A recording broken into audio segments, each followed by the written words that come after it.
Well, hello world. I hope you're doing swell today. Oh boy, Dr. Dan Graham coming right back at you today with the latest in the coronavirus situation across the country, across the states, and in my hometown, Gilbert, Arizona. Hit the like button, hit the subscribe button, share it with your friends and family. We're going to be going over some different information that could keep you out of harm's way, at least mitigate some of the issues that you're going to experience with the coronavirus. By all means, if you don't know who I am, by all means, read my bio on downtowngilberthealthcare.com.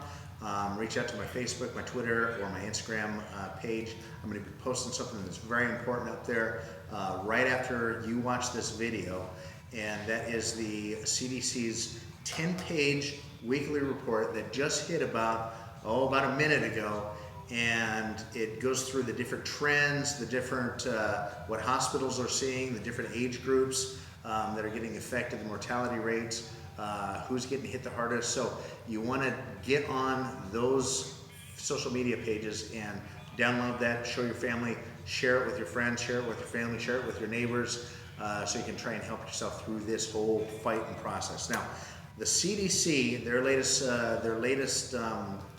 numbers as far as the amount of Americans that have been infected are peaking over at 239,000 right now. Now, there's probably more because not everyone is getting tested. That's kind of a number that they're just kind of keeping track of. But sorry to say, we have to report that 5,443 Americans have died as of April 3rd, 2020 today due to the coronavirus. So that is something that we want to try and limit as much as possible. So that's why I'm spending so much time in trying to get this information out to you. There's some new things that I want to report on. First thing is, if you're in Louisville, Kentucky, by all means, they're going to start tracking you. They want to put an ankle bracelet around you so they can kind of track you and test you and see where things are going to go. So they're going to put that to the test, and we'll kind of stay on top of that.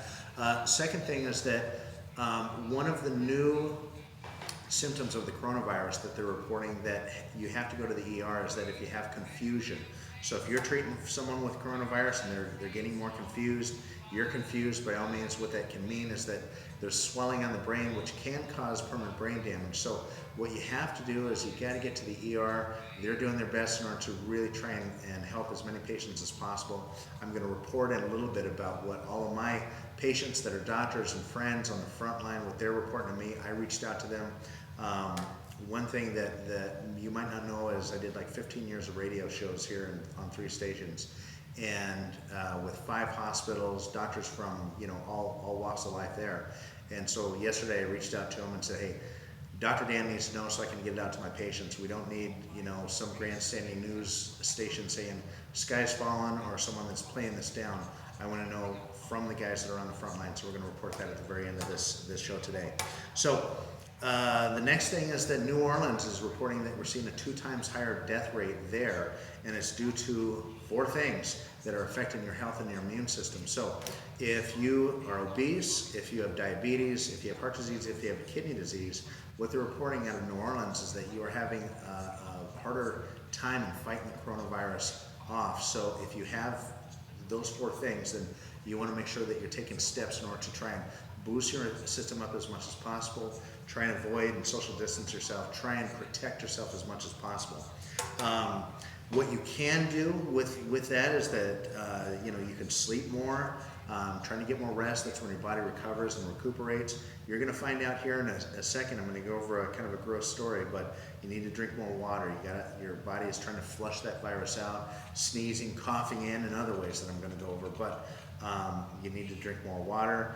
Get good food in you. We know that processed foods actually will cause a drop in the immune system. Lots of sugar, drop in the immune system. So we need fruits and vegetables and proteins and good fats in order to limit the amount of stress on the body. And when it comes to stress is a big factor as well. Whenever you have stress, whether it's physical stress, mental stress, emotional stress, that in itself will weaken the immune system and give this virus a chance to take hold. So if you have pain, by all means, try and take care of it. If you have mental, emotional stress, try and do things in order to take care of that.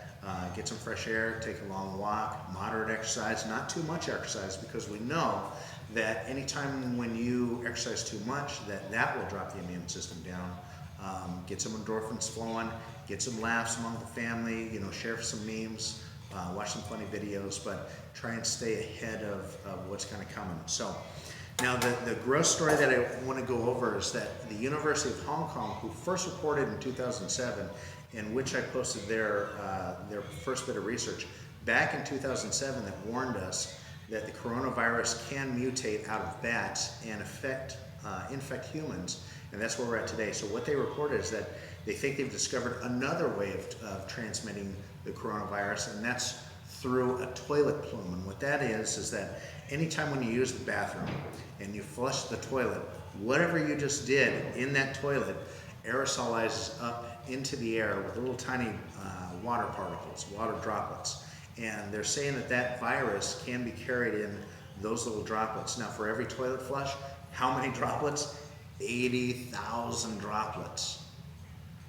So what that means is that if you're walking into a public bathroom, you're looking at the stall, someone comes out, you're walking into a cloud of whatever business they just did in there. So it'd probably be a good thing to protect yourself, cover your face, cover your nose with a mask or something like that.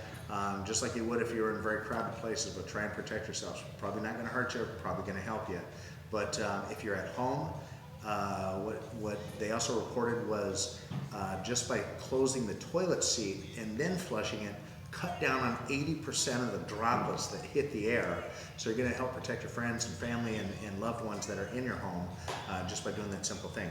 Now, what the doctors are saying to Dr. Dan, I had a chief of staff, I had a doctor from an ICU unit here in the Valley, I had internists, I had hospitalists that got back to me, and what they're saying is over the next 2 to 3 weeks, this is when they're expecting this thing to crest. That's what their internal data is showing. Now, just to back it up, I went on the CDC website.